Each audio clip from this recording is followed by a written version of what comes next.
Let's dive in. Number 10. The Mandrake. Back in the spring of 1928, renowned German pharmacologist Louis Lewin finished an exhaustive study of plants that had profoundly influenced human consciousness throughout recorded history. His chilling conclusion? One species above all others had haunted the medical understanding and mythical imagination of more civilizations than any other. No, not opium, and not cannabis. It was a humble, small, leafy perennial, its root forked, growing wild across the ancient soils of the eastern Mediterranean. Human hands had been pulling this plant from the earth for at least 6,000 years. It was, of course, the mandrake. To an uninitiated observer, the plant itself appears quite unremarkable. A tight rosette of dark green leaves lies pressed flat against the ground. Its flowers bloom in subtle shades of pale purple and dim yellow. In late summer, its fruit ripens to a muted orange. These fruits were so fragrant that ancient Hebrew texts affectionately called them love apples. The biblical book of Genesis even recounts a fascinating story of Rachel and Leah haggling over a handful of them in the fields of Mesopotamia, a tradition reaching far back into the Bronze Age. The mandrake was already ancient when Genesis was first penned, yet it wasn't the leaves or the fruit that captivated the ancients. What truly mattered lay hidden, buried deep beneath the surface. Below ground, the mandrake produces a thick, distinctively forked taproot that often grows in a startlingly human-like shape. It forms 2 legs, a torso, and sometimes even the subtle suggestion of arms. Ancient harvesters who pulled these roots from the earth weren't merely harvesting vegetables. They were unearthing something that looked eerily like a small, pale wooden child. And concealed within that root was a chemical composition so potent, its full effects wouldn't be completely understood until the 20th century. Modern scientific analysis has since identified 3 primary alkaloids within the mandrake root. First, scopolamine, a powerful deliriant now used in precise microdoses to combat motion sickness, but notoriously weaponized in higher doses by intelligence services throughout the 20th century. Second, hyoscyamin, a potent anticholinergic agent that can paralyze the body's smooth muscles. And third, atropine, the very same compound ophthalmologists use to dilate pupils and emergency physicians employ to restart hearts that have been stopped by nerve agents. A single mandrake root contains all 3 of these chemicals in concentrations strong enough to render an adult unconscious, induce vivid hallucinations, or even cause death, depending entirely on the dosage. The ancient Greeks understood this danger. The Romans, however, understood it even better. Surgeons in both civilizations would crush mandrake root, infuse it into wine, and administer it to patients before agonizing amputations, gruesome trepanations, and the searing cauterization of wounds. This concoction became the world's first reliable surgical anesthetic, a full 1,000 years before ether and 2,000 years before chloroform. Dioscorides, the first-century military physician whose pharmacological texts remained the undisputed authority in Europe for 15 centuries, described the dosage with unnerving precision. Administer too little and the patient would shriek through the surgeon's saw. Administer too much and the patient would simply never awaken. But surgical application represented the controlled use. The folklore, however, was an entirely different, far more terrifying story. Throughout the medieval period and reaching back into pre-Christian Mediterranean traditions, harvesters firmly believed that pulling a mandrake from the ground would unleash a dreadful sound, a shriek, a high, inhuman scream that emanated from the root as its taproot was violently torn free from the soil. And anyone, absolutely anyone, who heard that piercing scream would die. Not metaphorically, they would just die, fall to the earth, and not rise again. This belief was so universally consistent across cultures and so stubbornly persistent across centuries that an elaborate, chilling harvesting ritual evolved specifically to address it. The gatherer would arrive at the mandrake plant before dawn, meticulously dig a trench around the root, and then tie one end of a cord to the exposed taproot and the other end to a dog. The harvester would then retreat to a safe distance, plug their ears tightly, and call the dog. The dog, eager to obey, would run. The root would tear free, and the dog would die. The harvester would then walk back, carefully collect the now silent root, and leave the poor animal where it had fallen. There is no other plant in human history around which an entire sacrificial economy of dogs was constructed. The mandrake had a body, the mandrake had a voice, and 6,000 years of harvesters were willing to trade a life for whatever potent secret it held. Whatever those harvesters were truly chasing, the secret was guarded in the same way every great secret of the ancient world was kept. By solemn oath, by profound darkness, and by a drink so sacred and potent that no one was ever permitted to describe it. Number 9. The Kykeon. This was more than just a drink. It was the mysterious brew that laid the very bedrock of Western philosophy, and then, perhaps even more mysteriously, took its recipe straight to the grave. In the unassuming Greek town of Eleusis, merely 14 miles northwest of the bustling city of Athens, a sacred ritual unfolded year after year for almost 2 millennia. From approximately 1500 BCE right up to 400 CE, an unbroken procession of initiates traversed the hallowed road from Athens. They subjected themselves to days of rigorous fasting before descending into the torch-lit subterranean chambers hidden beneath the telesterion. There, within those shadowed depths, each was handed a humble clay vessel brimming with a cloudy, frothy liquid. They drank it, and what happened next remained a closely guarded secret, never once committed to writing by any of them. This enigmatic beverage was known as the Kykeon. The entire solemn ceremony itself was called the Eleusinian Mysteries. The profound silence enveloping the initiate's experience stands as one of the most rigorously maintained acts of collective secrecy in the entire annals of human history. The known ingredients are almost disarmingly plain: barley, water, and mint. It sounds like little more than a humble peasant's gruel, the kind of simple fare a Greek farmer might have hastily stirred together to quell his hunger after an arduous day working the fields. By every logical standard of ancient pharmacology, the Kykeon should have been utterly inert. It should have provided nourishment, not spiritual revelation. Yet the sharpest minds of the classical world journeyed to Eleusis specifically to drink it, and consistently emerged from the experience describing it as the single most profoundly important event of their lives. Plato himself was an initiate. Cicero, the eminent Roman statesman, was also among them. Cicero famously wrote that while Athens had bestowed countless extraordinary gifts upon the world, none surpassed the mysteries, which he claimed had illuminated for him not only how to live a life filled with joy, but also how to face death with unwavering hope. The list of illustrious figures who passed through those dark underground chambers reads like an indispensable index of foundational Western thought.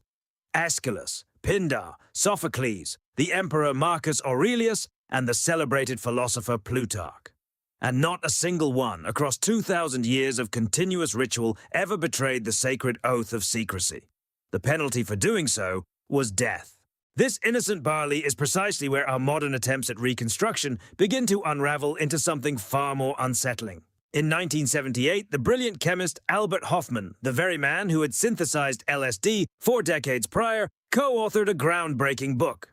His audacious proposition was that the active ingredient within the Kykeon was ergot, the exact same fungal infection of grain that naturally produces lysergic acid. Barley cultivated in the Mediterranean climate surrounding Eleusis would have been routinely contaminated with Claviceps purpurea, the fungus that causes ergot. The priests of Eleusis, who were the custodians of a ritual passed down through more than 1,000 years of tradition, might have possessed intimate knowledge, precisely which strains induced vivid visions and which led to agonizing gangrene. They might have mastered the intricate art of water extracting the psychoactive alkaloids while leaving the toxic compounds behind. If Hoffmann's theory holds true, then the Eleusinian priesthood had been skillfully administering a controlled lysergic compound to the intellectual elite of the ancient world for 50 generations, long before anyone in a modern laboratory even conceived that such a molecule could exist. But then, the standard reconstruction utterly collapses into something even stranger. We simply cannot test this theory. We will never be able to test it. The telesterion was brutally destroyed by the Goths in 396 CE.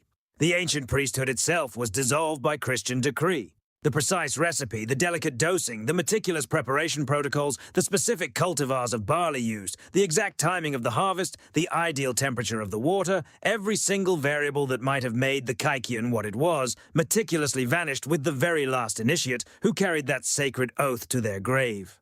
What truly makes the Eleusinian silence so profoundly haunting is its sheer, unyielding completeness. We possess explicit, detailed accounts of nearly every other facet of Greek religious life. We know what elaborate sacrifices were performed at Delphi, what stirring hymns were sung at the Panathenaic festival, what rich feasts were consumed at Dionysian celebrations. Yet the central transformative experience of the mysteries, the very event that reshaped Plato's philosophy and profoundly influenced Cicero's understanding of death, remains shielded behind an impenetrable wall, a wall that 2 millennia of initiates steadfastly refused to breach. They meticulously documented almost everything else. They informed us that the drink was cloudy. They told us it foamed. They told us it was consumed in absolute darkness, illuminated only by torches, deep within a chamber beneath the earth. And then, abruptly, they stopped. The implications of this silence extend far beyond mere pharmacology. An entire civilization's most brilliant minds crafted their understanding of reality, their ideas about mortality, and the very meaning of existence around a singular chemical experience. An experience we can no longer recreate, even with all our modern knowledge. It's possible that the foundational principles of Western philosophy, the bedrock of our intellectual tradition, were built upon a recipe that was painstakingly and perfectly erased, a secret held so tightly that it's now irretrievable. The fertile barley fields of Eleusis still wave in the wind, much as they always have. The unique fungus, so crucial to the ancient rites, still blossoms on the grains when the conditions are right. And the subterranean chambers beneath the majestic telesterion still hold their enduring darkness. But despite all these enduring elements, the precise contents poured into those sacred clay cups, and the profound visions that unfolded before the initiates who drank from them, remain the most astonishingly successful secret ever kept from the annals of history. Now, let's turn our attention to San Pedro, our 8th focal point. In the year 1972, the esteemed archaeologist Richard Berger, affiliated with Yale University, meticulously documented a significant stone carving embedded within the ancient walls of the Chavin de Huantar temple complex, nestled high in the Peruvian Andes. This remarkable depiction showcased a formidable, fanged supernatural entity. In its outstretched hand, this being clutched a tall, distinctly ribbed columnar cactus. This intricate carving had been skillfully chiseled into the temple's stonework around 1300 BCE, over 3 millennia ago. The cactus was instantly, unmistakably recognizable. It was San Pedro. The profound implication, as revealed through subsequent archaeological excavations dotting the Andean highlands, is that the Chavin cult, one of the earliest and most complex organized religious traditions to emerge in the Americas, had meticulously constructed an entire ceremonial architecture around this potent psychoactive plant. Evidence of this dedication was everywhere. Stone bowls still bearing the telltale residue of the cactus. Subterranean galleries cunningly designed to amplify sounds and disorient initiates. Even sophisticated ventilation shafts engineered specifically to funnel precise drafts of cold mountain air into chambers where pilgrims sat in absolute, profound darkness. The temple wasn't just a venue where San Pedro was consumed, it was far more. The temple itself was an elaborate instrument, intricately calibrated and perfectly tuned to the unique properties of the cactus. Echinopsis pachanoi, the botanical name for the San Pedro cactus, thrives on the arid slopes of the Andes, typically at elevations ranging between 6,000 and 10,000 feet. It grows in stately green columns, ribbed and remarkably spineless, often reaching impressive heights of 10 to 20 feet over the course of many decades. Its delicate flowers, in stark contrast to its robust form, bloom exclusively at night. These enormous, pristine white blossoms, each the size of a dinner plate, unfurl majestically after dark, only to wilt away before the sun reaches its zenith the following day. This is a patient plant. It grows at a deliberate pace, requires very little water, and within its pale green flesh, it harbors an alkaloid that the modern world has come to know as mescaline. The concentration of mescaline in San Pedro is notably lower than that found in peyote, the desert cactus revered by peoples in northern Mexico. To compensate for this, the indigenous Andean communities developed a preparation method of astonishing labor intensity. Sections of the raw cactus are first meticulously stripped of their outer skin, then expertly sliced into thin discs. These discs are then boiled in water for an arduous 7 hours or even longer. As the liquid slowly reduces, the cell walls of the cactus begin to collapse, effectively leaching the powerful alkaloids into a simmering broth. What remains at the culmination of this lengthy process is a thick, viscous green slurry. It's profoundly bitter, mucilaginous in texture, and possesses the earthy color of deep moss, with the consistency of a cold, thick soup. A single ceremonial dose can demand the harvesting and processing of a full meter of cactus, representing 16 years of the plant's patient growth. The profound journey this preparation induces is unlike any other psychedelic experience documented in the vast ethnographic records. Its onset is remarkably slow, often taking an hour or even more for initial effects to be felt. The peak of the experience doesn't rush in. Instead, it gradually accumulates, building in intensity. and once it finally arrives, it settles in, refusing to recede quickly. The profound effects of San Pedro can persist for 12 hours or even longer. This results in a sustained, deeply altered state of consciousness that stretches from sunset through the entire night and well into the following afternoon. There is simply no other naturally occurring psychedelic known to produce an experience of such extraordinary duration. For comparison, ayahuasca typically lasts for 4 to 6 hours, while psilocybin, found in magic mushrooms, usually runs its course in about 6 hours. San Pedro, by contrast, is a true marathon. The ancient shamanic ceremonies appear to have been meticulously engineered around this extended duration. Initiates would descend into the temple's dark, underground galleries as dusk began to settle. They would consume the potent slurry in chambers meticulously carved directly into the very bedrock of the Andes Mountains. They then remained underground throughout the entire night and into the following day, exposed to the temple's carefully choreographed sequence of sounds, subtle drafts, and ritual encounters. All the while, the powerful substance metabolized slowly through their bodies, operating on a timescale that no other plant could possibly provide. By the time they finally emerged from the underground, more than half a day had passed, spent in a single, uninterrupted state of profound consciousness. Whatever the enigmatic Shavin priests intended to transmit, be it wisdom, visions, or spiritual truths, they had a full 12 hours of captive attention in which to deliver their message. This remarkable cult endured for centuries, its distinct iconography spreading far and wide across the central Andes, predating the rise of the mighty Inca Empire by more than 2,000 years. But like all prehistoric ceremonies built around the power of a specific plant, the vital knowledge faded away. We still have the temple. We still have the intricate carvings on its walls and columns. We still even have the exact species of cactus growing on the ancient slopes where Chavin pilgrims once meticulously harvested it. What eludes us? What we've utterly lost is the meaning behind it all. What the initiates glimpsed during those 12 hours of subterranean revelation, what the priests interpreted for them, what the entire architectural marvel of the Shavin cult was meticulously designed to unveil across that single, elongated night, all of it is irrevocably gone. The plant endures. The profound doctrine, however, does not. What truly astonishes isn't just that prehistoric civilizations stumbled upon mescaline. It's that they forged a religion with enough patience and foresight to harness its power systematically. Number 7. Ergot, the fungus that taught the gods how to speak. In the spring of 1938, a brilliant Swiss chemist named Albert Hofmann, while working at Sandoz laboratories in Basel, began the meticulous process of isolating compounds from a dark, tenacious fungal growth. This sinister fungus had tormented European rye fields for thousands of years, leaving a trail of suffering in its wake. Hofmann's initial quest was for a circulatory stimulant. The 25th compound he painstakingly synthesized from lysergic acid, the very molecular skeleton hidden deep within the fungus, would not unveil its true, mind-bending nature for another 5 long years. When it finally did, on a fateful April afternoon in 1943, Hofmann plunged into what he later vividly described as an uninterrupted stream of fantastic pictures, extraordinary shapes, with intense kaleidoscopic play of colors. He had, by a twist of fate, accidentally invented LSD. Yet he hadn't created the molecule itself. He had merely extracted it, refined it from something humans had been consuming, both intentionally and by tragic accident, since at least 1000 BCE. The source, ergot, scientifically known as Claviceps purpurea, is a parasitic fungal infection that mercilessly colonizes rye and other cereal grains.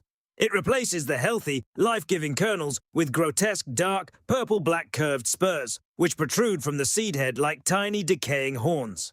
To any farmer walking through a field in Central Europe, this insidious contamination would have been glaringly visible from many meters away. And for anyone unfortunate enough to harvest, mill, and then bake bread from the infected grain, the consequences were devastating, ranging from an agonizing death to something far, far stranger. The precise numbers are notoriously difficult to compile as the historical record stretches and blurs across countless centuries. Massive poisoning events, terrifyingly known as St. Anthony's Fire, ravaged medieval Europe in destructive waves, each time claiming tens of thousands of lives. This horrific disease manifested in 2 primary forms. The gangrenous variant ruthlessly constricted blood vessels until limbs blackened, decayed, and literally fell away from the body, with fingers and feet detaching like brittle, dried wood. The convulsive variant, perhaps even more terrifying, triggered violent seizures, vivid hallucinations, and the agonizing sensation of being burned alive from the inside out. Outbreaks in France in the year 994 CE alone resulted in an estimated 40,000 deaths. Another in the year 1129 killed 14,000 people in Paris alone. Entire villages would lose half their population in just a single harvest season, and no one, absolutely no one, understood why. The very bread that sustained them had, it seemed, turned against them. But it's precisely here that the conventional historical explanation begins to unravel.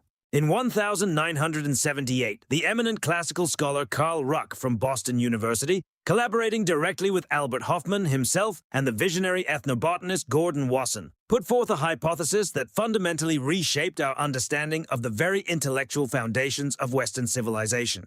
The Eleusinian Mysteries, the most sacred and revered ritual of the ancient Greek world, performed continuously for nearly 2,000 years at a sanctuary just outside Athens, may have been powered by a carefully controlled preparation of ergot. The initiates who descended into the flickering torchlit chambers at Eleusis drank a special beverage called Kykeon, made from barley, and barley, crucially, grows in the very same fields as rye. Barley also hosts the very same insidious fungus.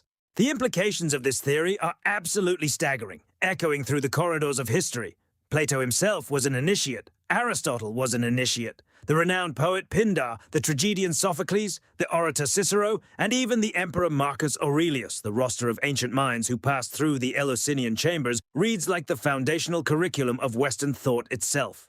Socrates, though never explicitly confirmed by name in the surviving fragments, lived in Athens during the very zenith of the mysteries, and almost certainly participated. Whatever profound experience they underwent there, they were strictly forbidden, under penalty of death, to describe. This sacred vow of silence held for 2,000 years, and it still holds. What we do know, however, is that initiates emerged from those mysteries utterly transformed. Pindar, a titan of ancient verse, proclaimed that the blessed were those who witnessed these mysteries, for they alone understood life's true ending and its divine genesis. Cicero, the formidable statesman and orator, declared that nothing surpassed the Eleusinian rites, asserting they had endowed Athens not just with lessons on living, but with a more profound hope for death itself. These weren't the idle musings of men describing abstract metaphors.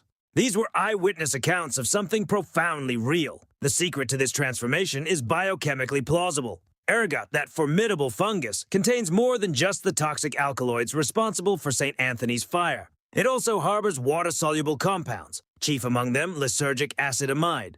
Crucially, these can be extracted, leaving behind the truly dangerous elements. The priests of Eleusis, members of the ancient Eumolpidae family, who fiercely guarded this sacred recipe for 2,000 years, may have possessed precisely this sophisticated knowledge.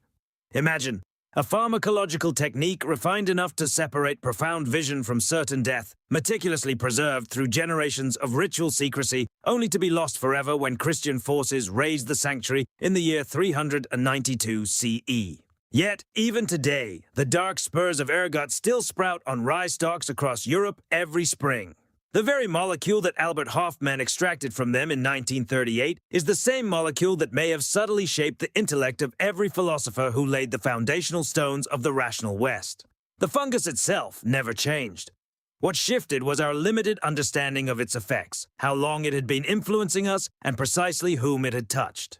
Now let's turn our attention to number 6, Henbane.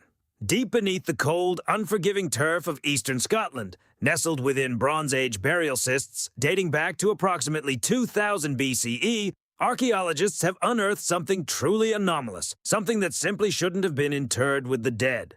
Charred seeds, small, unmistakably kidney-shaped, blackened by the ravages of fire, yet miraculously preserved by the acidic embrace of the soil.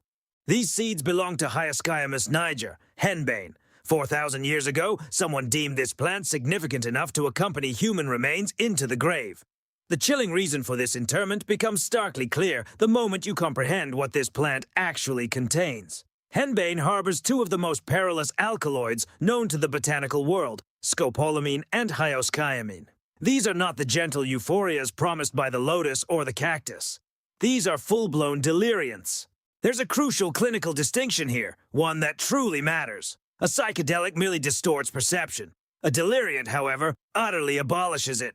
The user doesn't just see visions superimposed upon reality. Instead, the user is plunged into an entirely separate reality, one eerily indistinguishable from waking life, populated by people who simply aren't there, conversations that never occurred, and rooms that exist only in the mind. Afterward, memories of the experience are fragmented at best, or often completely absent. And terrifyingly, the dose required to produce these profound effects teeters precariously close to the dose that will stop the human heart. The plant itself seems to issue a silent warning. Its pale yellow flowers are disturbingly veined with deep purple. Its leaves are coated in sticky hairs that cling insistently to the fingers, and its odor is so foul that medieval herbalists grimly compared it to rotting meat. Absolutely nothing about Henbane invites consumption, and yet across 3,000 years and spanning 4 continents, humans invariably consumed it anyway.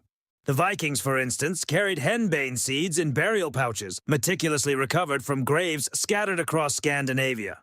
Some researchers have even dared to link this potent plant to the infamous berserker tradition, those frenzied warriors who would hurl themselves into combat in states of terrifying, dissociated fury, seemingly immune to pain, utterly oblivious to friend or foe. The pharmacology, chillingly, aligns perfectly. Scopolamine administered at the precise dose can induce aggression, profound hallucinations, and a complete amnesia concerning any violence committed. The oracle at Delphi, perched high above her geological vent, may well have inhaled the fumes from burning henbane as an integral part of her prophetic rituals. While ancient sources remain too fragmented to definitively confirm this, the chemistry is consistent enough that scholars simply cannot rule it out. But this is where the history of henbane veers dramatically, crossing the line from mere pharmacology into something far stranger, something almost mythic. In medieval Europe, this very plant became the chilling, central ingredient in what the Inquisitors fearfully termed the witch's ointment. Recipes meticulously recorded in trial documents from the 15th and 16th centuries describe a potent salve, a concoction of henbane, mandrake, belladonna, and animal fat, applied artfully to the skin in areas of high vascular absorption. With astonishing, unsettling consistency, the accused women universally reported the same experience. They had flown. They recounted soaring through chimneys, traversing darkened forests and mountains, arriving at clandestine gatherings where they danced and feasted, only to return to their bodies just before dawn. The Inquisitors heard these confessions. Modern pharmacologists, however, interpret something far more profound. Scopolamine, when absorbed through the skin, triggers vivid sensations of physical detachment, of the body lifting, and of truly soaring through landscapes that feel breathtakingly real. The women weren't fabricating tales. They weren't speaking in metaphors. Through the potent chemistry of the drug they applied, they had, in every sense of the word, flown. In the most unsettling interpretation of this folklore, the broomstick itself wasn't a means of transport. It was a precise applicator, a device for delivering the potent ointment directly to mucous membranes, where its absorption was most efficient. The implications of this are vast and disturbing. The entire iconic imagery of European witchcraft, the nocturnal flights, the secretive Sabbaths, the gatherings, even the dark pacts, might not be mere theological invention or the whimsical superstition of peasants. Instead, it could be the meticulously documented pharmacological signature of a single plant, profoundly misinterpreted by a society utterly lacking the understanding to comprehend what its own outcasts had stumbled upon. And perhaps the most truly unsettling aspect is that this knowledge was ancient long before the Inquisitors ever arrived on the scene. The henbane seeds discovered in Scottish burial sites predate the infamous witch trials by 3.5 millennia. The Vikings knew of it 1,000 years earlier. Someone in Bronze Age Britain had already unlocked the secrets of what henbane could do to the human mind, and clearly deemed that knowledge crucial enough to be carried even into death. This plant didn't need to be discovered in medieval Europe. It had been lurking patiently in the hedgerows since before the dawn of recorded history. Foul-smelling yet patient, its pale purple-veined flowers held within their small seeds a potent chemistry capable of lifting the most solid human body from the ground, without ever physically moving it an inch. Henbane continues to grow wild across Europe even today, and the fine line between its therapeutic dose and a deadly one remains as perilously narrow as it was 4,000 years ago. Moving on to number 5, the blue lotus, the mystical flower that once mesmerized pharaohs. In 1922, when the relentless Howard Carter finally breached the untouched antechamber of Tutankhamun's tomb deep within the Valley of the Kings, the young pharaoh's body was discovered adorned in ways that would take decades to truly decipher. Amidst the glinting gold, the meticulously folded linen, the intricately carved alabaster, and the carefully arranged grave goods, something far quieter captivated the botanists later examining the burial. Scattered across the king's mummified body were the delicate petals of a pale blue flower. This wasn't a lone ceremonial bloom, nor a simple symbolic gesture.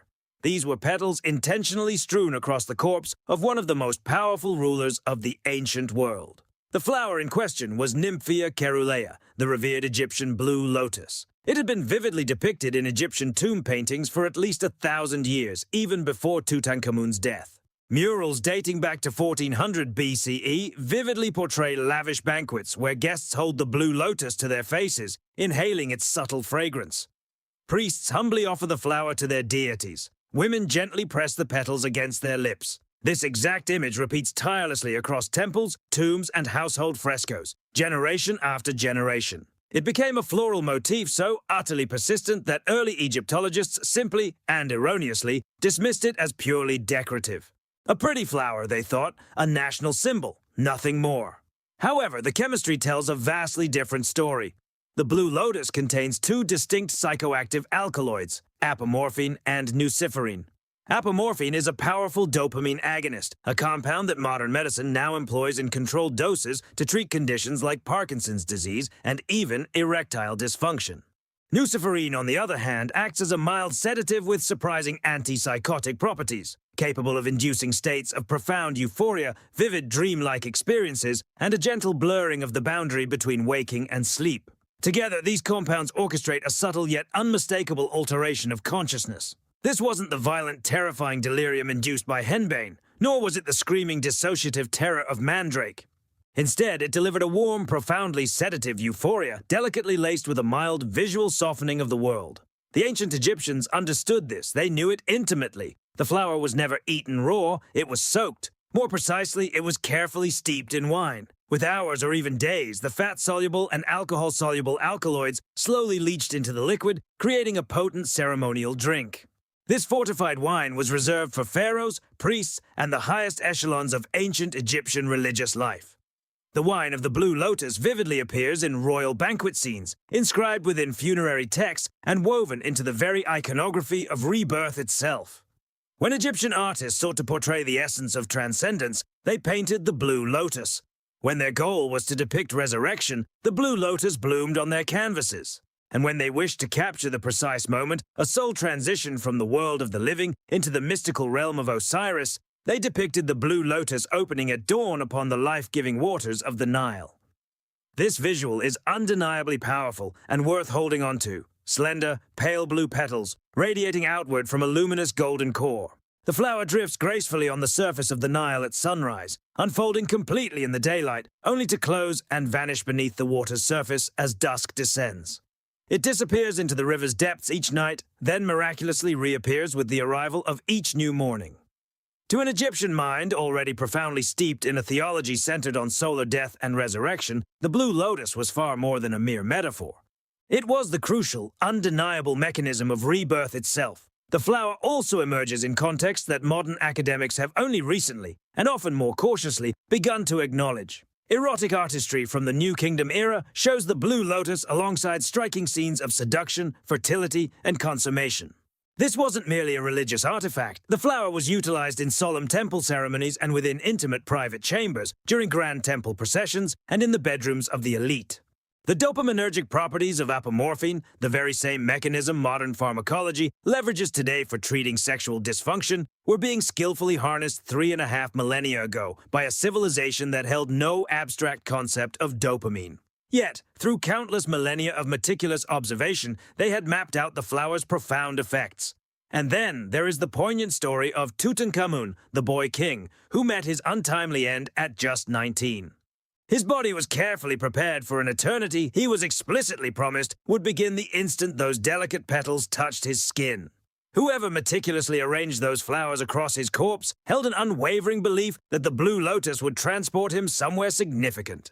Whether those petals were intended as a solemn offering, a tranquil sedative for the arduous journey, or the precise chemical key to unlock the door between worlds, one thing is clear. The gesture was not merely ornamental, it was deeply, functionally operative. The blue lotus still thrives on the Nile's banks. It still unfurls its petals at dawn.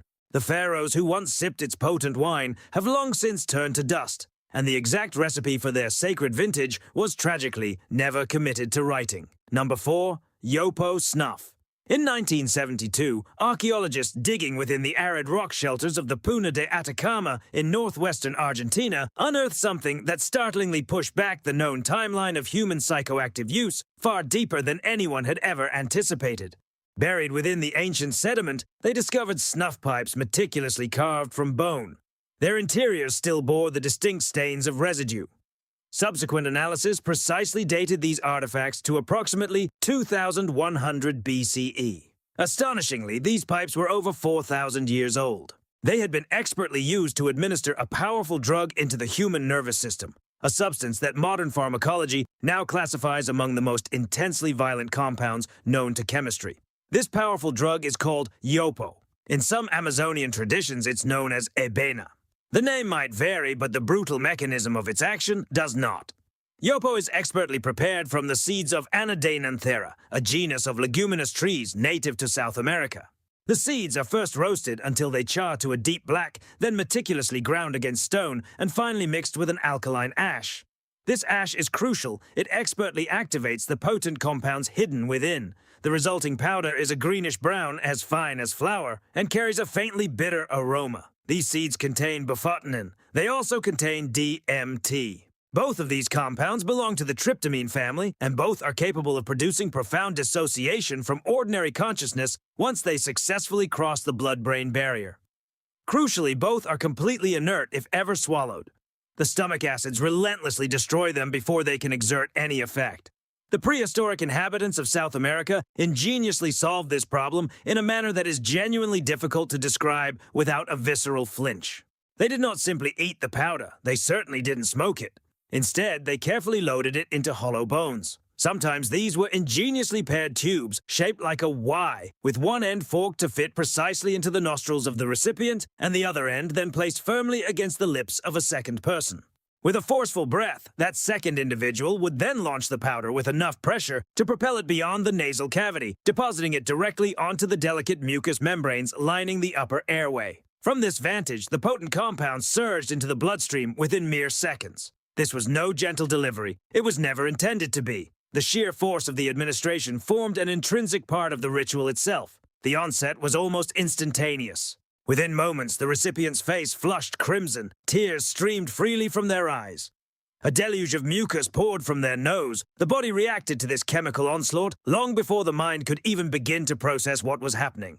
And then, the mind found it had no time at all, for it was no longer in its accustomed place. Across centuries of ethnographic accounts, witnesses consistently described the same jarring sequence. The user would reel, then collapse, and finally begin to converse with unseen entities, audible and visible to no one else in the room. The physical evidence unearthed by archaeology painted a consistent picture. Snuff trays intricately carved from wood, snuff tubes meticulously honed from bone, mortars indelibly stained with the residues of Anadenanthera. These artifacts spanned a colossal geographical expanse, from the towering Andean foothills to the sprawling Amazonian lowlands, even reaching the desolate coastal deserts of what we now call Chile. The pipes unearthed in Argentina, dating back to 2100 BCE, merely represent the oldest confirmed instances.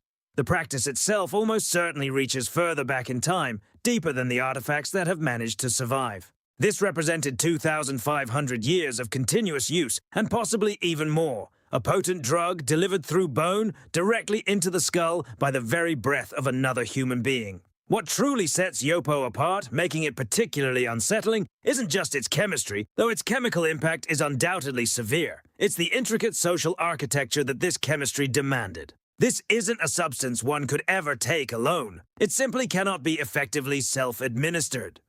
The very method of delivery necessitates a partner, someone willing to press their mouth to a bone tube and unleash a chemical storm into another person's nervous system. The ritual, by its very nature, is collaborative. Trust is woven directly into its pharmacology. The one holding the tube controls the dose. The one receiving the dose surrenders absolutely. And the cultures that embraced this practice were anything but isolated experimenters. They were vast, highly organized, and ritually disciplined societies that seamlessly integrated Yopo into their practices of divination, healing, warfare, and communication with the ancestral dead. The compound was reverently treated as a doorway, the bone tube served as the key, and the person blowing was the one who held the power to open that door. While modern pharmacology can readily synthesize bufotenin in a laboratory, measuring meticulously its receptor affinities, modeling its complex metabolic pathways, and quantifying its astonishing duration of effect down to the very minute. What contemporary science cannot replicate is the 4,000-year-old knowledge intrinsically encoded within the powder itself. Precisely which seeds, roasted for how long, meticulously mixed with which specific ash, in what exact proportion, then finally blown with what precise force, and at what crucial moment within the ceremony. The raw chemistry endures. The ancient technique persists in scattered, remote communities. But the original moment of discovery, that prehistoric instant when someone first realized that these particular seeds, prepared in this particular way, delivered in this particular violent manner, could tear open the sky, that moment is lost to time. Somewhere in the deep mists of the past, someone figured it out. We simply do not know how. Number 3. Ayahuasca. In 2010, archaeologists meticulously working within a rock shelter nestled in southwestern Bolivia made an astonishing discovery: a small leather pouch that had lain sealed for approximately a millennium. Inside, perfectly preserved by the dry Andean air, were the unmistakable chemical fingerprints of an entire pharmacopoeia. Residual analysis positively identified cocaine, bufotenin, harmine, and dimethyltryptamine. This pouch had once belonged to a shaman of the Quiab culture, and the very molecules he had carried with him into his grave constituted the oldest direct chemical evidence of ayahuasca's ingredients ever recovered. This potent brew, or something biochemically identical to it, had been in continuous use across South America for at least 10 centuries before anyone in the modern world even knew it existed. Ayahuasca is not a single plant. It is an intricate combination. 2 distinct species of vegetation growing entirely separately within the chaotic biological tapestry of the Amazon basin must be meticulously harvested, prepared, and then combined in precise, exacting proportions to ever yield the brew. The first crucial ingredient is the Banisteriopsis caapi, a thick woody vine that spirals its way up through the towering canopy of the Amazon.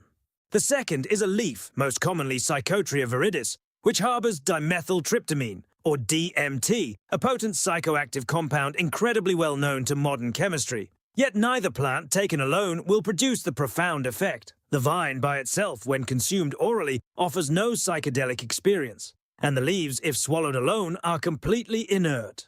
This is because the human stomach contains a powerful enzyme called monoamine oxidase, which ruthlessly destroys DMT on contact, neutralizing it entirely before it can ever reach the bloodstream. So if you just eat the leaves, absolutely nothing happens. But here's where the vine enters the picture, ingeniously solving this problem. Banisteriopsis caapi contains its own special compounds, harmine and harmaline, which act as monoamine oxidase inhibitors.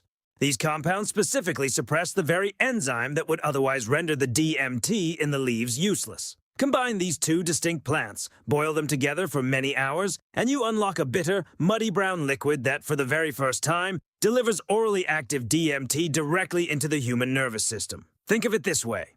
The vine opens the door, and the leaf then confidently walks right through. The profound implications of this intricate synergy are truly difficult to overstate. The Amazon basin is an incredibly rich ecosystem, home to an estimated 80,000 unique species of plants. The probability of someone randomly selecting these 2 specific species in the correct proportions, and then discovering that their combination produces such a powerful psychoactive effect, an effect neither plant delivers alone, is, practically speaking, indistinguishable from absolute zero. The sophisticated pharmacology needed to make ayahuasca work involves the kind of intricate biochemistry that modern researchers meticulously detail in their peer-reviewed journals. It requires a deep understanding of enzyme inhibition. It demands an appreciation of bioavailability. It necessitates recognizing that 2 seemingly inert substances can magically combine into something profoundly pharmacologically active, all through a mechanism completely invisible to the unaided human senses. But here's where the mystery surrounding ayahuasca becomes truly impossible to ignore. Prehistoric Amazonian peoples simply did not possess enzyme assays. They had no concept of monoamine oxidase. They lacked any conceptual framework of pharmacology recognizable to modern science. and yet they somehow assembled a two-plant combination that precisely requires all of this very complex knowledge to function at all. When ethnobotanists have respectfully inquired of contemporary Amazonian shamans how their ancestors ever discovered this specific combination, the answers they receive rarely satisfy Western scientific expectations. They are told, "The plants told us. The vine taught us how to prepare it. We learned it in dreams." The shamans consistently speak of the brew as something that consciously revealed itself to humanity, rather than something humans painstakingly figured out on their own. The more conventional scientific explanation is prolonged trial and error across countless generations. The theory suggests that, given enough time, enough relentless experimentation, and undoubtedly enough unfortunate deaths from poisonous plants, prehistoric peoples could have eventually stumbled upon this correct combination through sheer statistical accumulation. However, the major problem with this explanation lies squarely in the sheer search space involved. We are talking about 80,000 plant species, leading to countless possible combinations. Most of these combinations would produce absolutely nothing. Many others would tragically produce death. The sheer number of trials required to randomly arrive at the Banisteriopsis capi DMT pairing, with no prior knowledge that such a specific pairing should even exist, severely strains the very bounds of what trial and error can plausibly achieve within the limited timeframes available to ancient societies. The brew itself, when at last it is consumed, is a viscous, bitter liquid, the dark color of wet earth. It is traditionally drunk in complete darkness during sacred ceremonies led by shamans whose rigorous training often spans decades. The songs sung during these profound ceremonies are called Ikaros, and they are understood by practitioners not as mere musical compositions, but as direct transmissions. These are melodies believed to be received directly from the plants themselves, carefully carried within the shaman's memory across many generations. The Ikaros, in essence, guide the intense experience. They navigate the consciousness of the participants through profound inner territories that modern neuroscience has only just begun to map. And they have been performing this sacred ritual for at least 1,000 years, and almost certainly for far longer than the ancient Bolivian pouch can physically prove. What remains there in the rock shelter, what remains within that ancient leather pouch, what remains in the residue meticulously analyzed in 2010, stands as undeniable evidence of a sophisticated knowledge system whose true origin we simply cannot yet reconstruct. The underlying chemistry is undeniably real. The brew absolutely works. The ingenious minds who first concocted this brew are lost to time. We can only wonder at their process how they could discern, among some 80,000 different plant species, precisely which two should be combined and boiled down into this potent liquid. That mystery remains unexplained. Now let's explore our second subject.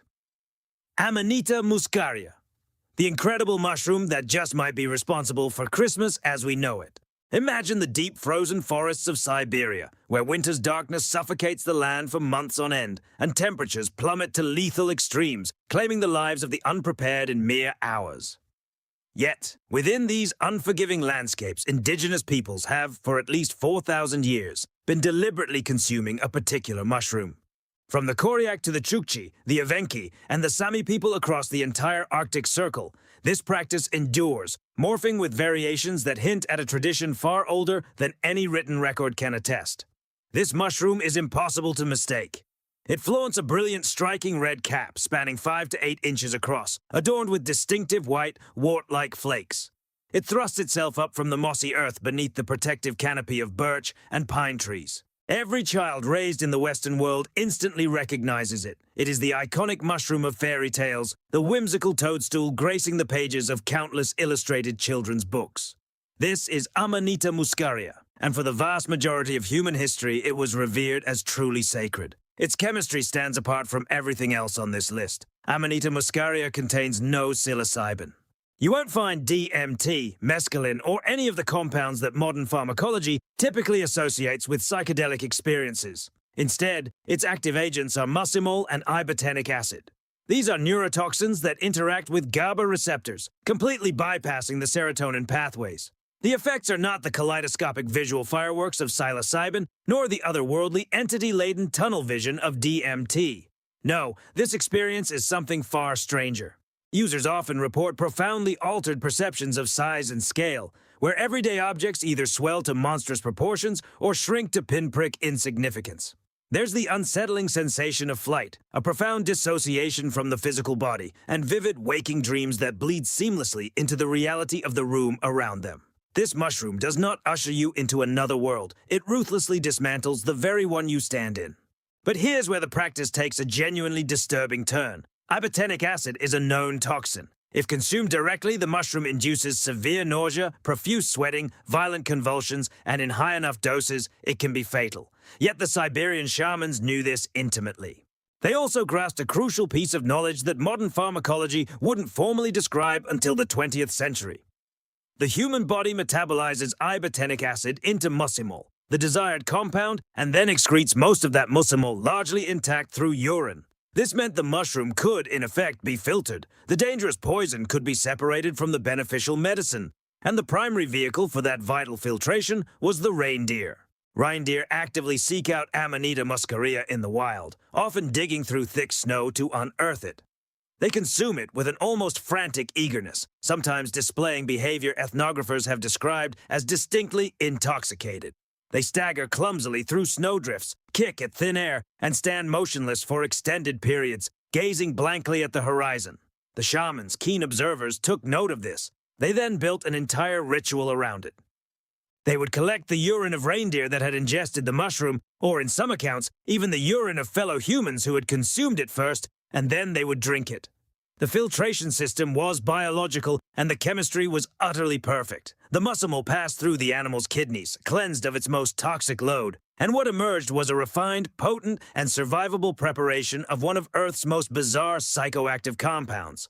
The implications ripple far beyond mere chemistry. Picture this scene. It's midwinter in northern Siberia. The sun barely scrapes the horizon in the frigid sky. A shaman, clad in a thick coat crafted from reindeer hide, approaches a yurt half buried in snow. The entrance is choked by formidable snowdrifts, so he descends into the dwelling through the smoke hole in the roof. In his arms, he carries a bundle of dried red and white mushrooms, gathered months ago in autumn and carefully preserved beneath the eaves of his home, hanging there much like ornaments on a tree branch.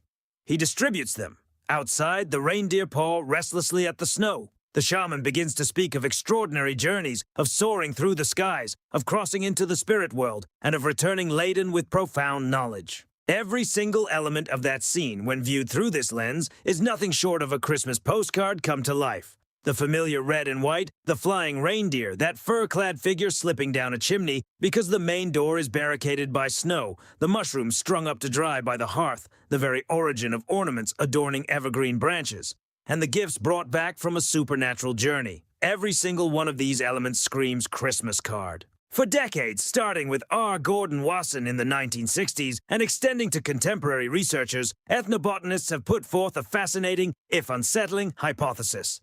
The universally recognized iconography of Santa Claus, that beloved figure of modern mythology, is in fact a sanitized, almost forgotten echo of ancient Siberian shamanic practices. These rituals deeply involve the psychedelic mushroom, Amanita muscaria. While the theory faces considerable debate, the uncanny parallels are strikingly difficult to dismiss. What truly makes this idea so profoundly unsettling is the sheer survival of these vivid images, stripped entirely of their original context and meaning. Think about it. Billions of children every single December eagerly anticipate a visit from a character dressed in the very colors of a neurotoxic mushroom. This figure rides behind animals that, themselves, eagerly consume this same intoxicating fungus. He enters homes through the only available opening when the deep snow has buried the main entrance. The ritual, the profound spiritual journey, has been thoroughly forgotten, yet the costume, the props, the core elements remain. That distinctive red-capped mushroom still thrives beneath the birch trees of Siberia. Reindeer still instinctively dig through the snow to find it. But the shamans who possessed the ancient wisdom to interpret its visions, who understood its profound messages, they are almost entirely gone. And the vast, intricate knowledge they carried, honed and accumulated over 4 millennia of relentless trial and survival in one of Earth's most unforgiving landscapes, was never committed to writing. Now let's talk about Soma. Around 1500 BCE, on the vast plains of what would eventually become northern India, priests of the ancient Vedic tradition performed a sacred ritual. They pressed a plant whose true identity has not been accurately spoken in 3,500 years. They called the potent drink it produced Soma. Its importance cannot be overstated. They reference Soma over 100 times in the Rig Veda, the oldest sacred text in the entire Indo-European world. They meticulously crafted entire elaborate ceremonies around its preparation. They didn't just consume it, they deified it. Soma wasn't merely a drink for the gods, Soma was a god. The Vedic texts are extraordinarily precise in detailing the ritual, yet frustratingly vague when it comes to describing the plant itself. We know the stalks were crushed between heavy stones. The juice that flowed was a vibrant golden yellow. It was then strained through fine sheep's wool before being mixed with milk and finally offered to the sacred fire before any priest partook. Those who consumed Soma described an overwhelming euphoria, an experience indistinguishable from immortality itself. The ancient hymns declare that the drinker became luminous, shed their mortality, and merged with the cosmic order. Indra, the mighty king of the gods, was said to have drunk Soma before facing and slaying the monstrous serpent Vritra, thus releasing the life-giving waters of the world. And then, inexplicably, the recipe vanished. Somewhere between the creation of the Rig Veda and the later consolidation of Hindu traditions, the true identity of the Soma plant was utterly lost. Not obscured, not hidden, it was truly, completely gone. The priests who knew exactly which stalks to press died, taking their invaluable knowledge with them, never fully transmitting it. The rituals survived, yes, but began to substitute other plants for the original, true Soma. By the time scholars began seriously investigating, trying to piece together the answer, the knowledge had been lost for over 2,000 years. Many candidates have been proposed, but none are conclusive. Ephedra, that stimulant shrub of Central Asia, fits the geographical location, but fails to deliver the visionary descriptions. Amanita muscaria, the iconic red-capped mushroom of the Siberian shamans, certainly aligns with the euphoric experiences, but defies the pressed juice preparation method. Syrian rue, with its powerful MAOI compounds, matches the chemistry, yet its ritual color just doesn't fit.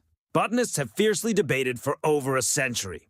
Linguists have meticulously parsed every single Sanskrit reference. Archaeologists have painstakingly excavated sites where the pressing rituals might have taken place. Yet the answer stubbornly remains buried beneath the very plains where those ancient hymns were first sung. What makes Soma the most haunting entry on this list isn't its potency or its fabled power, it is its profound, lingering absence. A substance so utterly central to a civilization that its devotees believed they had touched the eternal. A substance pressed, strained, and sung to for centuries by a priesthood that built an entire religion around it. And then, its formula simply evaporated from human memory. The powerful hymns endure. The god, Soma, still inspires. But the potent drink itself is irrevocably gone.